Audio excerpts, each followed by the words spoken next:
쓰레기 한 번 잘못 버렸다고 30만 원짜리 과태료가 날아옵니다. 평생 분리수거 잘해왔다는 70대 어르신도 CCTV 한 장면에 찍힌 실수 하나로 벌금 고지서를 받으셨습니다. 이제는 몰랐다고 넘어가던 시절이 아닙니다. 쓰레기 배출 하나에도 규정은 촘촘해졌고 단속은 훨씬 더 엄격해졌습니다. 환경부, 지자체, 관리사무소까지 이제는 생활 속 쓰레기 하나하나를 들여다보고 있습니다. 문제는 대부분의 어르신들이 이 바뀐 기준을 정확히 모르고 계신다는 점입니다.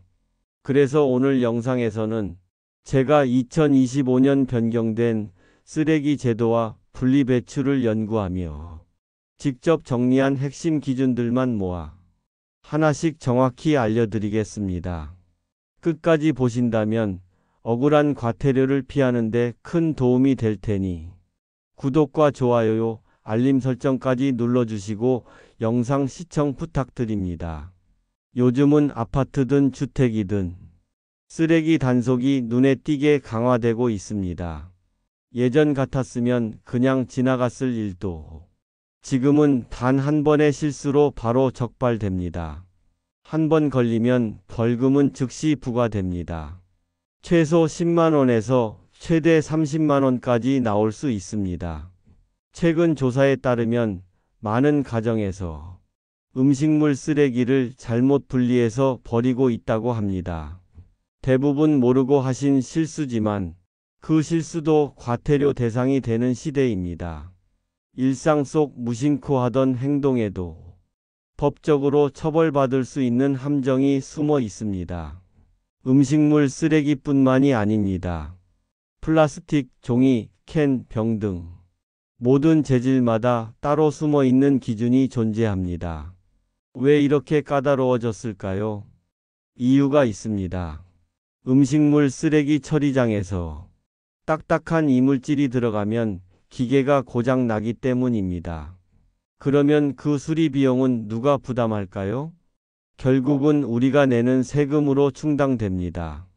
더 무서운 건 요즘은 쓰레기 배출 행위 하나하나가 모두 기록으로 남는다는 점입니다. 아파트와 주택가 곳곳에 CCTV가 설치돼 있고 누가 언제 어떤 쓰레기를 내놓았는지까지 모두 확인이 가능합니다. 실제로 어느 아파트 주민께서 조개 껍데기를 음식물 쓰레기로 잘못 버렸다가 30만 원 과태료 고지서를 받으셨습니다. 조개 껍데기는 생김새는 음식 같아 보여도 딱딱한 껍질이기 때문에 음식물 쓰레기가 아닙니다. 이런 한 번의 실수로도 바로 처벌받게 되는 겁니다. 자, 그럼 이제부터 실제로 가장 자주 실수하시는 항목들부터 정리해 드리겠습니다. 가장 먼저 음식물 쓰레기입니다. 이 항목에서 정말 많은 분들이 이건 당연히 음식물이겠지 하고 버리셨다가 나중에 과태료 통지서를 받고 놀라십니다. 그래서 아주 간단한 기준 하나 알려드리겠습니다. 이것만 기억하시면 됩니다. 동물이 먹을 수 있으면 음식물 쓰레기, 먹지 못하면 일반 쓰레기다. 예를 들어 보겠습니다. 갈비 드시고 남은 갈비뼈, 강아지가 먹을 수 있을까요? 아닙니다. 단단해서 목에 걸릴 수 있습니다. 그래서 일반 쓰레기로 분류됩니다. 조개 껍데기는요? 고양이나 강아지가 먹을 수 있을까요? 절대 안 됩니다. 이 역시 일반 쓰레기입니다. 계란 껍데기도 마찬가지입니다. 너무 단단해서 동물이 먹기 어렵습니다. 따라서 일반 쓰레기입니다. 생선 가시는 어떨까요? 작든 크든 전부 일반 쓰레기로 버리셔야 합니다.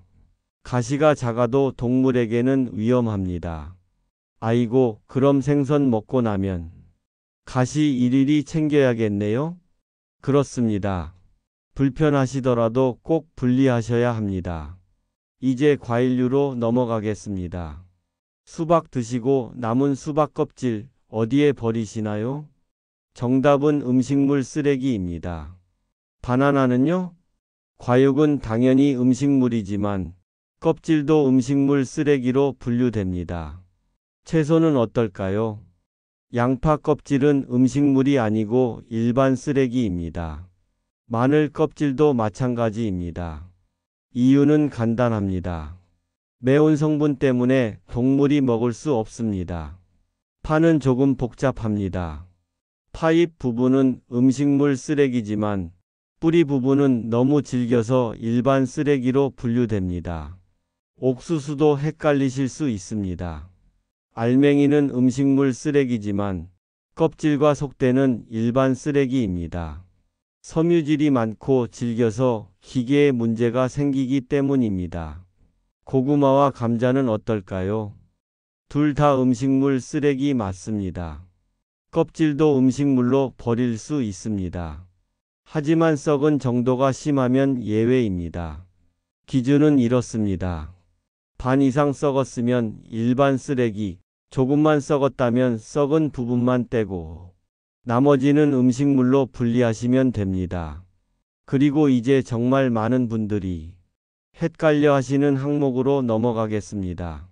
바로 장류와 김치입니다. 된장찌개 끓이고 남은 된장, 혹은 쓰다 남은 고추장, 간장.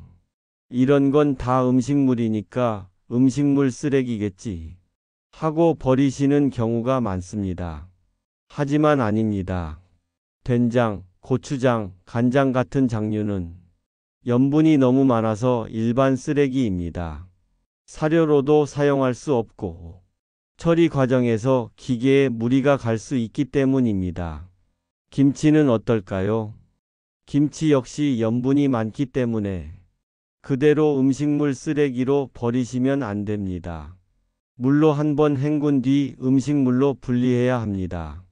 이 기준도 꼭 기억해 두셔야 합니다. 음식물 쓰레기만 잘 구분한다고 해서 과태료 걱정이 끝나는 건 아닙니다.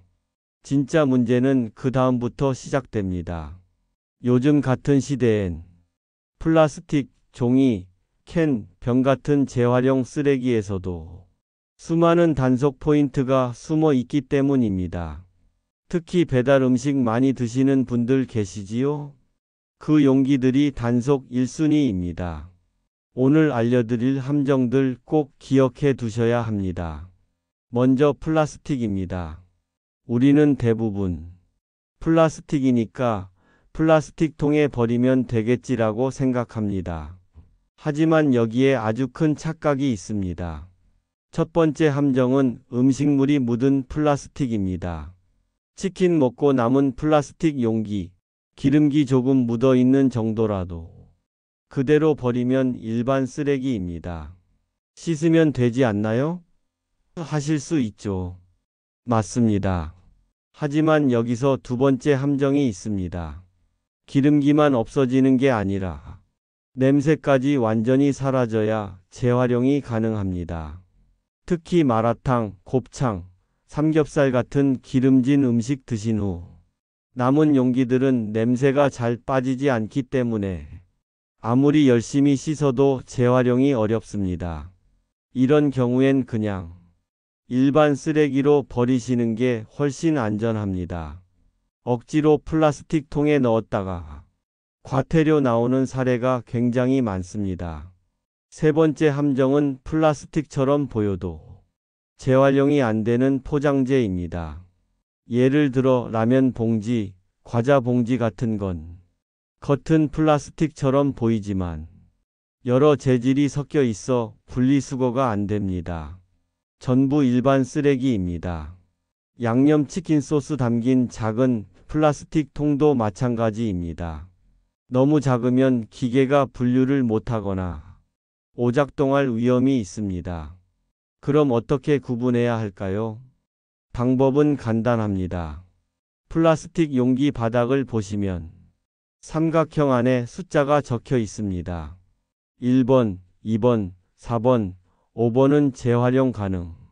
3번, 6번, 7번은 재활용 어려움으로 일반 쓰레기입니다.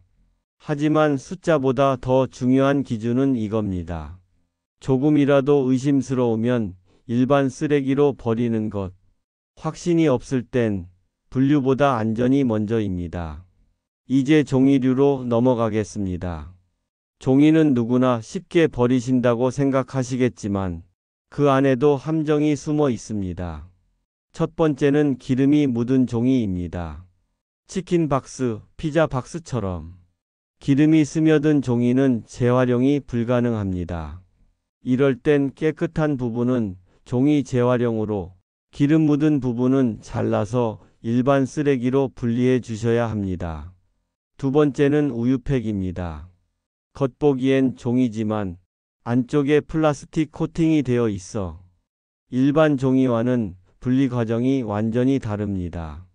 그래서 따로 분리해서 버리셔야 하며, 가장 좋은 방법은 대형 마트나 아파트 단지의 우유팩 전용 수거함을 이용하는 것입니다.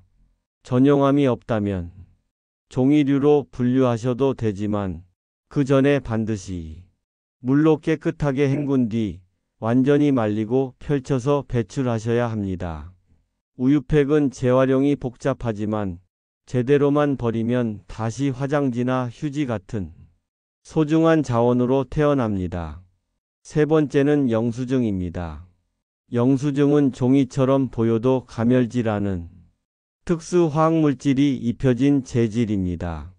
절대 종이 재활용으로 버리면 안 됩니다. 영수증은 무조건 일반 쓰레기로 버리셔야 합니다. 생각보다 많은 분들이 이 기준을 모르고 계십니다. 이제 캔과 병으로 넘어가겠습니다. 캔은 기본적으로 내용물 비우고 한 번 헹군 뒤 재활용통에 넣으면 됩니다. 하지만 주의할 점이 있습니다. 부탄 가스통, 살충제 스프레이처럼 압력이 남아있는 캔은 절대 일반 캔과 함께 버리면 안 됩니다. 폭발 위험이 있습니다. 반드시 구멍을 뚫고 가스를 완전히 빼신 후 버려야 하며, 가능하면 주민센터나 폐기물 수거센터에 따로 배출하는 게 안전합니다. 병도 단순히 버리면 안 됩니다. 유리병은 색깔별로 분리하셔야 합니다. 투명, 갈색, 녹색 병은 각각 따로 나눠서 버리셔야 합니다. 그리고 가장 중요한 포인트, 깨진 유리병은 재활용 금지입니다. 작업자들이 다칠 위험이 있기 때문에 신문지나 헌옷에 싸서 유리 조심이라고 써붙이고 일반 쓰레기로 버려야 합니다. 분리도 잘했고 봉투도 맞게 사용했는데 왜 과태료가 나왔을까? 의문 드신 적 있으십니까? 그 이유 대부분은 배출 시간을 어겼기 때문입니다. 쓰레기 배출 시간은 지역마다 조금씩 다르지만 보통 저녁 8시부터 새벽 2시 사이로 정해져 있습니다. 하지만 많은 분들이 이렇게 생각하시죠. 나는 시간 날 때 내놓으면 되겠지. 그 생각이 과태료로 이어지는 겁니다. 제가 실제로 상담했던 사례입니다. 어느 어르신께서 오후 3시에 쓰레기를 내놓으셨습니다. 분리도 완벽하게 하셨고 종량제 봉투도 사용하셨습니다. 그런데 과태료가 나왔습니다. 배출 시간이 맞지 않았기 때문입니다. 왜 이렇게 시간을 엄격하게 지킬까요? 이유는 간단합니다. 너무 일찍 내놓으면 고양이나 까마귀 같은 동물이 뜯습니다. 그러면 쓰레기가 온 동네로 흩어지게 되죠. 결국 누가 치워야 할까요? 관리사무소가 치우게 되고 그 비용은 결국 관리비로 돌아옵니다. 그래서 요즘은 시간 단속도 철저히 합니다. CCTV로 누가 몇 시에 내놓았는지까지 모두 기록됩니다. 또 하나, 요일이 틀려도 과태료 대상이 될 수 있습니다. 예를 들어 월요일에는 일반 쓰레기와 재활용품, 화요일엔 음식물 쓰레기처럼 요일마다 배출 항목이 정해져 있습니다. 그런데 월요일에 음식물 쓰레기를 내놓으시면 그것만으로도 위반이 되는 겁니다. 특히 명절이나 공휴일엔 더 조심하셔야 합니다. 화요일이 공휴일이라고 해서 수요일에 음식물 쓰레기를 내놓으시면 그 역시 규정 위반입니다. 이럴 땐 반드시 지역 내 수거 일정을 사전에 확인하셔야 합니다. 보통 하루씩 밀리거나 공휴일 다음 평일에 일괄 수거가 이루어지기도 합니다. 이제 종량제 봉투 이야기로 넘어가겠습니다. 종량제 봉투 그냥 사서 쓰기만 하면 될까요? 아닙니다. 여기도 과태료 함정이 있습니다. 첫째, 지역별 봉투 규정입니다. 서울 강남구 봉투를 서초구에서 사용하면 어떻게 될까요? 같은 서울이더라도 과태료 대상입니다. 지자체마다 관리 방식이 다르기 때문에 반드시 해당 지역 봉투를 써야 합니다. 둘째, 봉투 용량 기준입니다. 20리터 봉투를 샀다면 20리터까지만 담아야 합니다. 가끔 빵빵하게 눌러 담아 봉투가 부풀거나 찢어질 정도가 되면 문제가 됩니다. 내용물이 위로 삐져나오거나 봉투 입구를 테이프로 덧붙이게 되면 역시 단속 대상이 됩니다. 셋째, 묶는 방법도 중요합니다. 입구를 느슨하게 묶어서 내용물이 흘러나오는 경우 현장에서 바로 반송되거나 과태료가 부과될 수 있습니다. 봉투 입구는 돌돌 말아 단단히 묶고 흔들었을 때 내용물이 새지 않아야 합니다. 음식물 쓰레기 봉투는 더 까다롭습니다. 일부 지역에선 전용 봉투가 따로 정해져 있는데 일반 비닐에 담아 내놓으면 즉시 과태료입니다. 또 하나 주의할 점은 물기 제거입니다. 음식물 쓰레기는 반드시 물기를 짜서 내놓아야 합니다. 물이 많이 남아 있으면 봉투가 찢어지거나 바닥이 더러워지게 됩니다. 물기를 줄이는 방법은 간단합니다. 체에 받쳐 두시거나 키친타월로 눌러 제거하시면 됩니다. 하루 정도 자연 건조하시는 것도 좋은 방법입니다. 이제 절대 해서는 안 되는 실수, 혼합 배출에 대해 말씀드리겠습니다. 일반 쓰레기 봉투 안에 음식물 쓰레기가 조금이라도 섞여 있으면 그 봉투 전체가 반송됩니다. 반송되면 직접 다시 가져가서 분리해야 하며 과태료까지 따로 부과됩니다. 플라스틱 재활용함에 일반 쓰레기를 섞는 경우도 마찬가지입니다. 분류가 안 되는 전체 품목이 일반 쓰레기로 처리됩니다. 그래서 평소보다 조금 더 귀찮더라도 확실하게 분리해 주시는 것이 시간, 돈, 수고를 모두 줄이는 길입니다. 만약 배출 전에 잘못 섞였다는 걸 알게 되셨다면 수거차 오기 전에 다시 정리하시면 됩니다. 하지만 이미 수거된 뒤에 문제가 확인되면 그땐 늦습니다. 과태료 고지서가 날아올 수 있습니다. 특히 아파트 단지에 사시는 분들은 더 주의하셔야 합니다. 관리사무소에서 주기적으로 쓰레기 분리 상태를 확인하고 잘못된 배출이 있으면 CCTV로 확인 후 누가 내놓았는지까지 추적이 가능합니다. 그럼 CCTV 안 보이게 버리면 되지 않나? 이런 꼼수는 절대 금물입니다. 요즘은 사각지대가 거의 없습니다.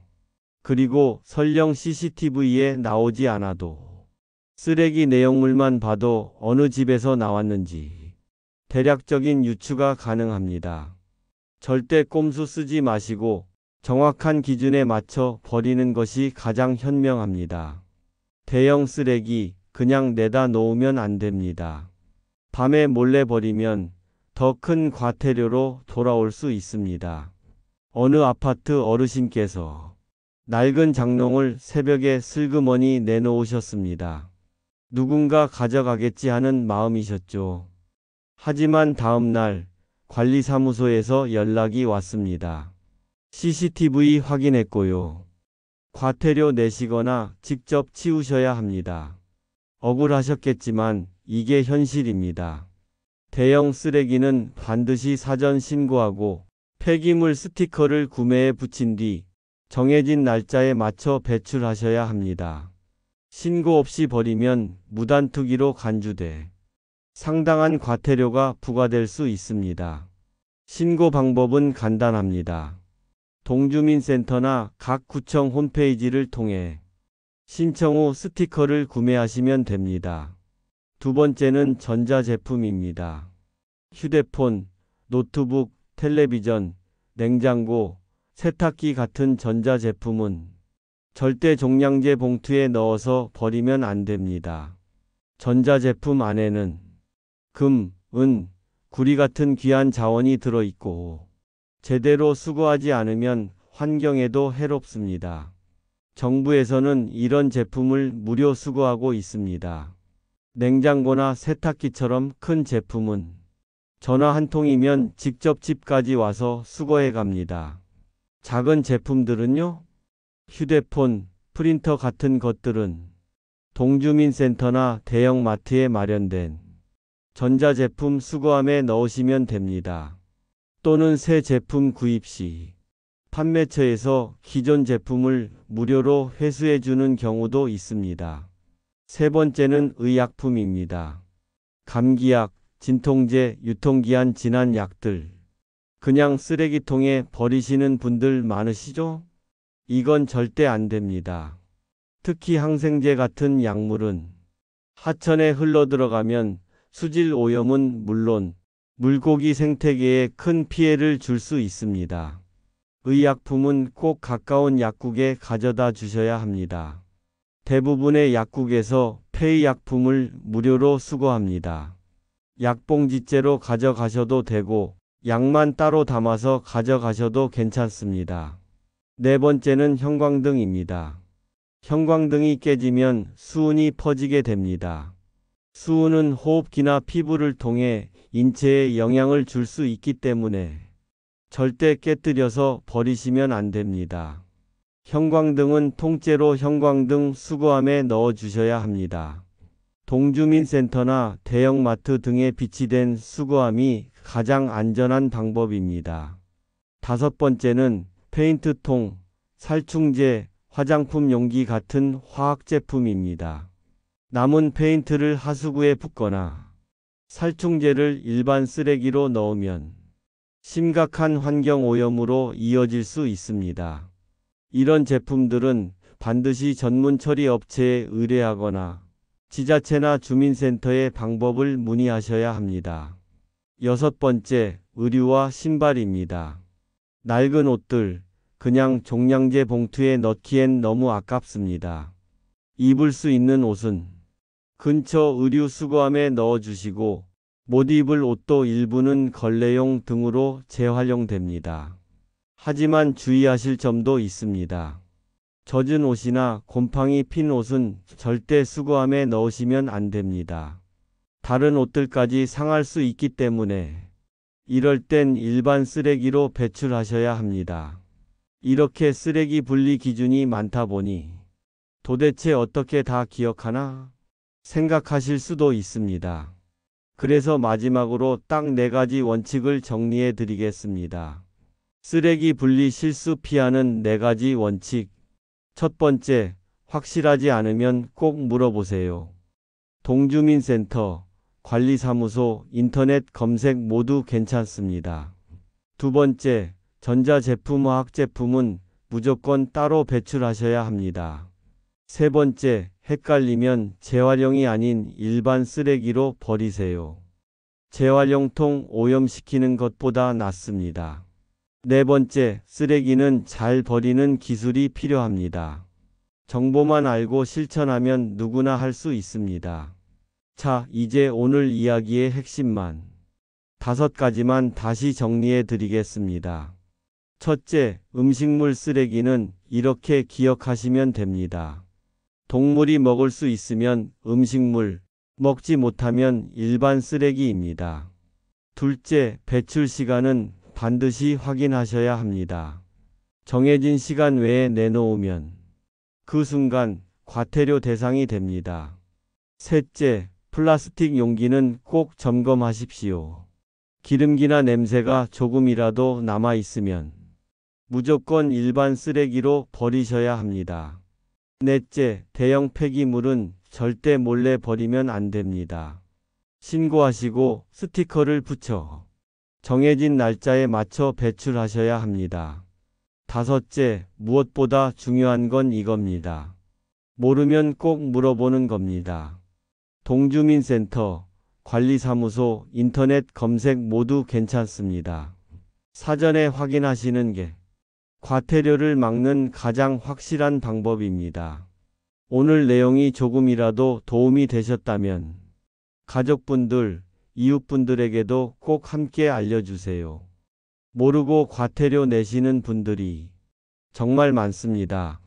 이 영상이 여러분께 유익했다면 구독과 좋아요, 알림 설정도 부탁드리겠습니다. 생활 속 유용한 정보 앞으로도 빠짐없이 전해드리겠습니다. 여러분 모두 쓰레기 걱정 없는 일상, 과태료 걱정 없는 하루하루 보내시길 바랍니다. 감사합니다.